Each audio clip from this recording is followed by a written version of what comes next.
Olá, galera esperta! Fique ligado, vamos que vamos, mais um Biologando, e hoje a bola da vez é núcleo celular. Vamos dividir em parte 1 e parte 2. Beleza?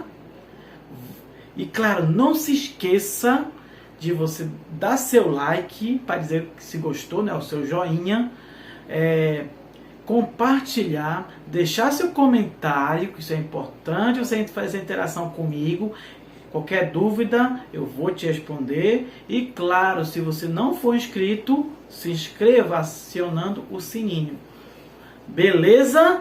Então vamos parar de conversa fiada, põe sangue nesse olho e vamos viajar pelo núcleo celular.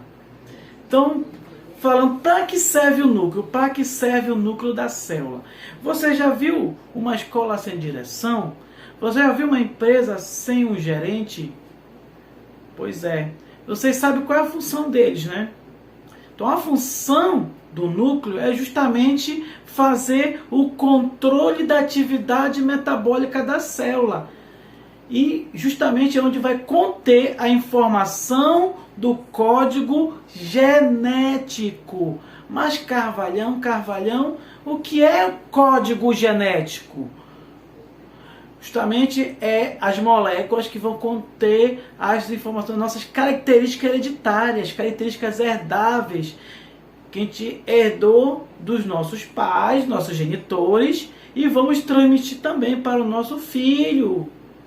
Isso é muito importante. Então esse é o núcleo. Então a gente pode ver que o núcleo, ele pode ser, geralmente ele é centralizado, mas dependendo da célula especializada, ele pode estar na parte periférica. Beleza? Vamos que vamos! Então, variações quanto à forma do núcleo. A própria imagem que está aparecendo mostra essa variação. Então, vamos ter uma célula primordial que vai dar origem a todas as outras. Nós vemos o exemplo aí do espermatozoide e do óvulo, que são células sexuais. Nós vimos isso na aula de reprodução. São essas células sexuais ou gametas. E quando ocorre a fecundação, a união entre elas, forma a célula ovozigoto. E a partir daí, no decorrer do desenvolvimento embrionário, vai formar diversas células especializadas. Entre elas, olhando aí o glóbulo branco, que são os leucócitos. Ele vai ter um núcleo bem diferente, é um núcleo trilobado. Mas se tu olhar para as hemácias, ela não tem núcleo. Ou seja, a hemácia é uma célula anucleada. Ela não tem núcleo, porque no decorrer da sua formação, essa célula perdeu seu núcleo para poder realizar a função que é transporte de oxigênio. E vamos ter a célula glandular, que vocês estão vendo aí, que é o núcleo que está mais periférico. A célula do neurônio. Podemos ver lá a célula muscular, o núcleo é mais do que alongado, achatadinho. E temos também as células que são irregulares, como no neutrófilo. Então, estão diversos tipos de núcleo. Beleza? Vamos que vamos! E como esse núcleo pode ser classificado? Como está na imagem, se a célula tiver um único núcleo, essa célula é uninucleada. E se ela tiver dois núcleos, parabéns, ela é binucleada. E se ela tiver vários núcleos, ela é polinucleada. E se ela não tiver núcleo, que é o caso das hemácias, são nossos glóbulos vermelhos, ela é uma célula anucleada. Essa é a de negação. Então ela é uma célula anucleada. Beleza? Aprendemos então, célula pode ser classificada em uninucleada, binucleada, polinucleada ou multinucleada ou anucleada. Beleza? Vamos que vamos! Então, segundo o experimento de merotonia de Balbiani,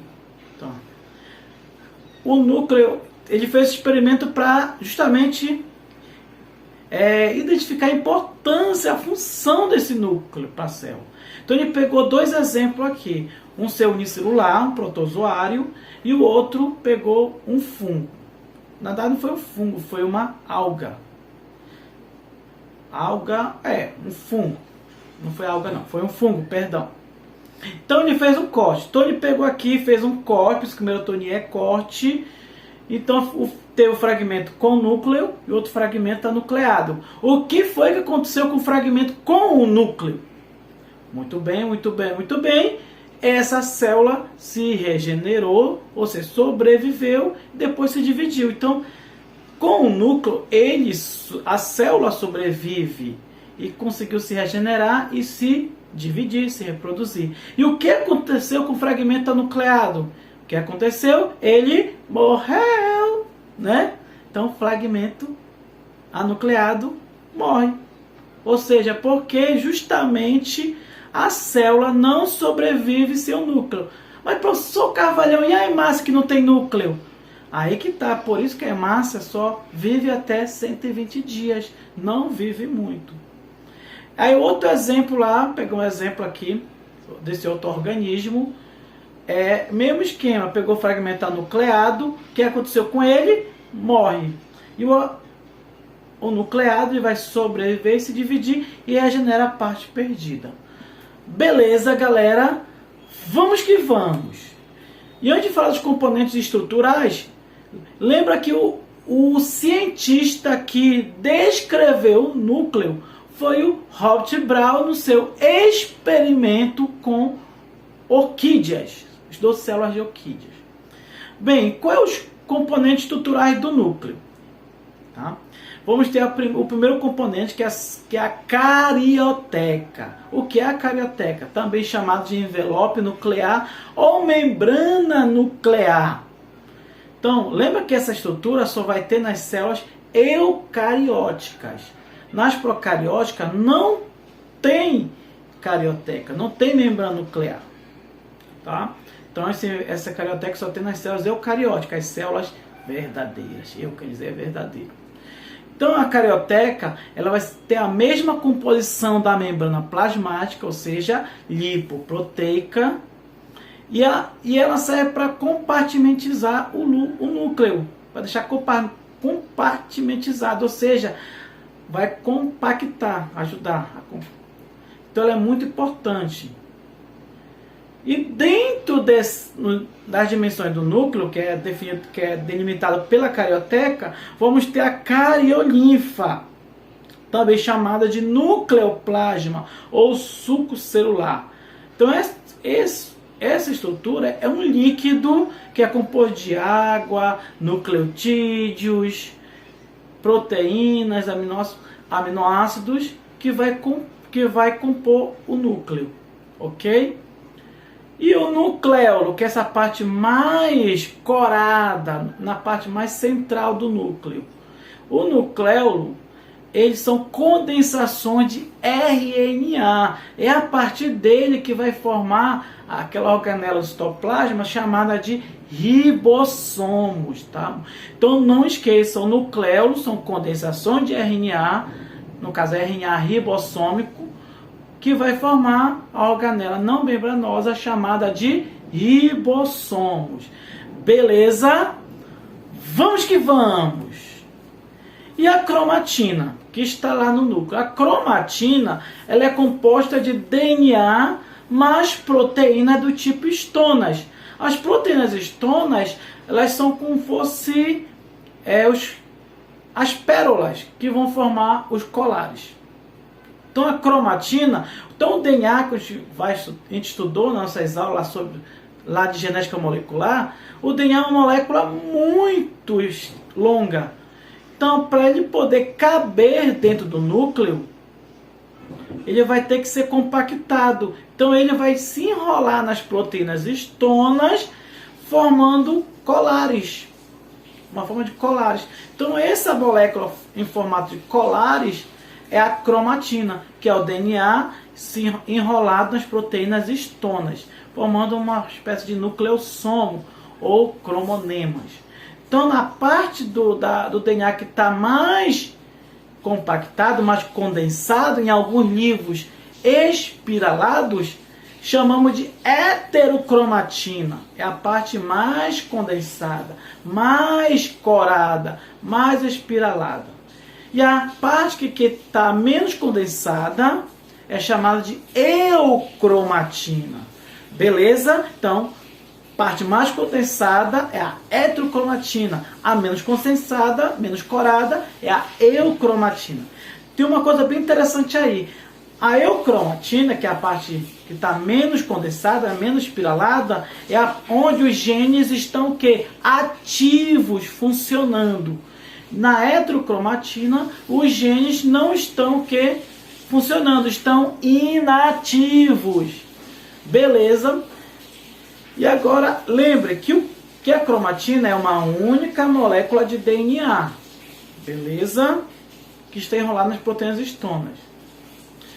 Agora, quando ela ocorre uma maior espiralização, uma condensação, essa cromatina vai ser chamada de quê? Cromossomo. Lembra? Cromo quer dizer cor, que quando vai corar fica bem visível.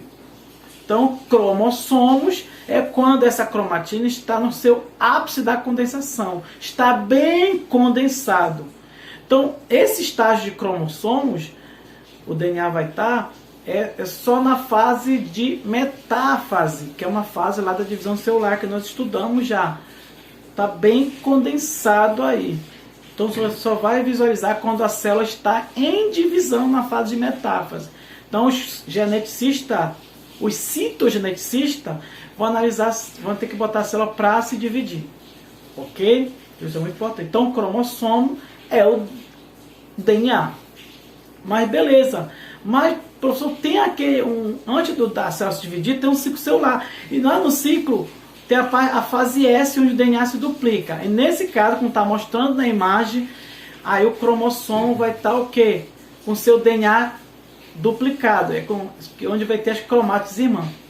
Então, o que essa cromática que eu estou falando? É os braços do cromossomo. São as cromátides. Então, quando o DNA se duplica, então o cromossomo vai ter cromátides idênticas, duplicadas, que é chamado de cromátides irmãs. Então aí são duas moléculas idênticas de DNA, porque se duplicou, mais um cromossomo. Beleza? Vamos que vamos! E falando da estrutura do cromossomos, então ele é formado de quê? As cromátides, que são os bracinhos. E essas cromátides estão unidas com uma estrutura chamada de centrômero. Você olhando na imagem, o centrômero. Então a função do centrômero é unir os braços dos cromossomos. Ele também é chamado de constrição primária. Em alguns cromossomos vai ter a constrição secundária. E na pontinha, esse é o DNA satélite. Beleza? E a estrutura aqui, para manter a forma dos cromossomos, é chamada de telômeros. Então, os telômeros mantêm o DNA condensado. Beleza? Mas, quando ele volta a ser cromatina para a célula, depois que ela se divide, voltar a ser o núcleo interfásico, a enzima telomerase vai o quê? Desfazer os telômeros. E, com isso, o cromossomo se desfaz. É comparado com o cadarço. Então, se você tirar aquele plástico lá da pontinha do cadarço, o que vai acontecer? Ele começa a se desfiar. É a mesma função. Tanto, atenção, artigos científicos, então cientistas estão estudando a enzima telomerase no tratamento do câncer. Olha aí, uma terapia do câncer. Então, vamos pegar justamente essa enzima para desfazer os telômeros das células cancerosas. Lembro que as células cancerosas estão em constante replicação, ou seja, proliferação. Então, se desfez os telômeros, a célula para de se dividir e o tumor vai regredindo. Isso é importante, a biologia e a ciência médica. Beleza? Então, aqui é outra imagem mostrando que o cromossomo é feito de DNA. Então, vocês estão vendo esse cromossomo aí, é um cromossomo com o seu DNA duplicado. Você está olhando aí as cromátides irmãs. E aí embaixo é a foto de microscopia eletrônica dos cromossomos. E lembra, os cromossomos são muito importantes para o estudo das síndromes que nós estudamos. Beleza? Vamos que vamos! E como é classificados esses cromossomos? Essa classificação é feita de acordo com a posição do centrômero. Então, se o centrômero estiver localizado no centro, onde os cromátidos têm o mesmo tamanho, só se for tamanho, para tirar o giro. E vamos lá. Então, se tiver os braços todos do meu tamanho, ou seja, as cromátides, esse cromossomo é chamado de metacêntrico, porque o centrômero está bem no meio. Agora, se ele sair um pouquinho da parte central, ele é submetacêntrico. Aí você vai ver um braço longo e um braço curto. E quando o centrômero está na periferia, esse cromossomo é chamado de acrocêntrico. E quando esse centrômero está bem na extremidade, esse cromossomo é chamado de telocêntrico. Por que é importante você saber classificar os cromossomos? Porque quando for montar o cariótipo, eu já vou falar sobre isso, aí vai ser de acordo com o tipo dos cromossomos. Beleza? Vamos que vamos! E o que é uma forma de cromossomo? O que é um cromossomo homólogo? Os cromossomos homólogos são cromossomos que formam pares, ou seja, são cromossomos iguais. Homo quer dizer iguais. Então, são cromossomos que vão ter segmentos correspondentes no outro, ou seja, formam pares. Um vai ser de origem paterna e outro de origem materna. Como assim, Carvalhão?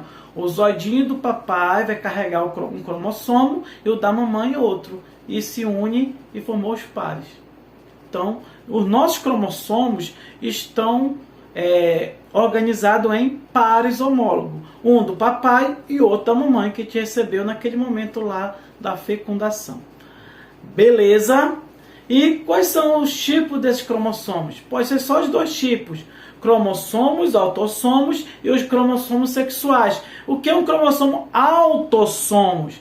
São aqueles que determinam qualquer característica do indivíduo, menos a sexual. Que características são essas? Qualquer. Formato do corpo, estatura, formato do rosto, o jeito de andar, o jeito de falar, o comportamento, o tipo sanguíneo. Então, essas características todas são de herança autossômica, porque estão nos cromossomos autossomos. Lembra que o cromossomo é o DNA, tá? E os cromossomos sexuais ou alossomos são aqueles que determinam as características sexuais, o sexo genético. E quem são eles? Os cromossomos X e o cromossomo Y, que vão definir o sexo em masculino e feminino, macho e fêmea, homem, mulher. Vamos que vamos! E o que é um genoma? Genoma é toda a informação hereditária do organismo que está contida aonde? No DNA ou no cromossomo. Em alguns vírus está contida no RNA. Isso é o genoma. Ou seja, a molécula de DNA vai conter o quê? Toda a informação genética do indivíduo. E o que é uma célula haploide ou N? Simples.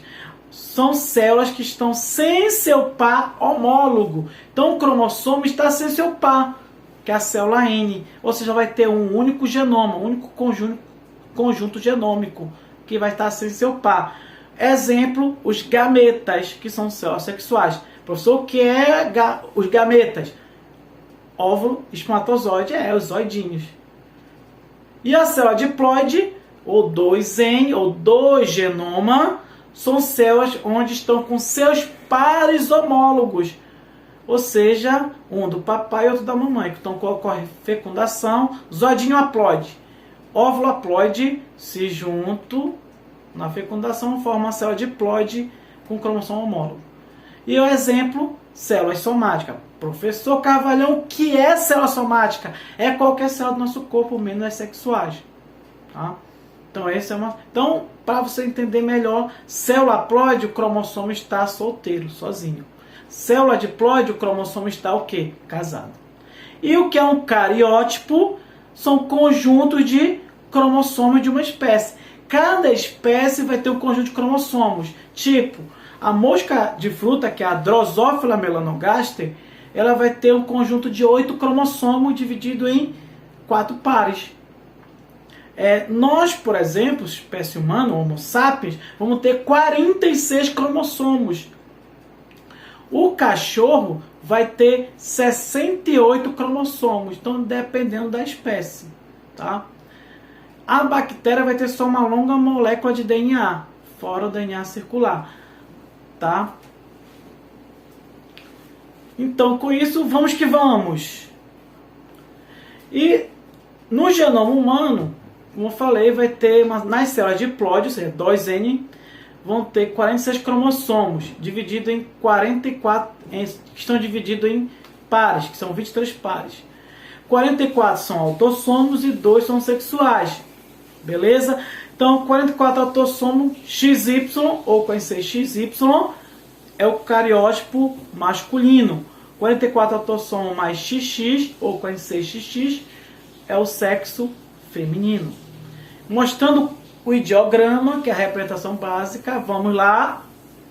O ideograma ou cariograma é o que? A representação gráfica do cariótipo. Então vocês podem ver que estão os pares, estão organizados de acordo com a classificação do cromossomo e com o tipo. Então até o par 22 são os autossomos e o último par é o sexual, onde por exemplo, o cromossomo X e o Y, que é bem pequenininho, é o cariograma masculino.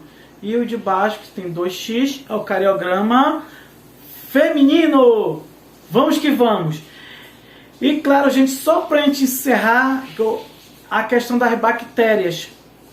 O DNA da bactéria não vai se juntar com proteínas histonas. Por quê? Como ela não tem a carioteca, ela tem espaço de sobra para se organizar. Então, por isso que o DNA fica espalhado no citoplasma, com mais espaço. Então, não é chamado de cromatina. Então, como desse DNA fica espalhado no citoplasma, ele é chamado de nucleóide, tá? Beleza? Então aqui foi a nossa aula de hoje, onde nós falamos sobre o núcleo, as suas estruturas, suas funções. Beleza? Até a próxima aula, até o próximo Biologando, meus filhotes!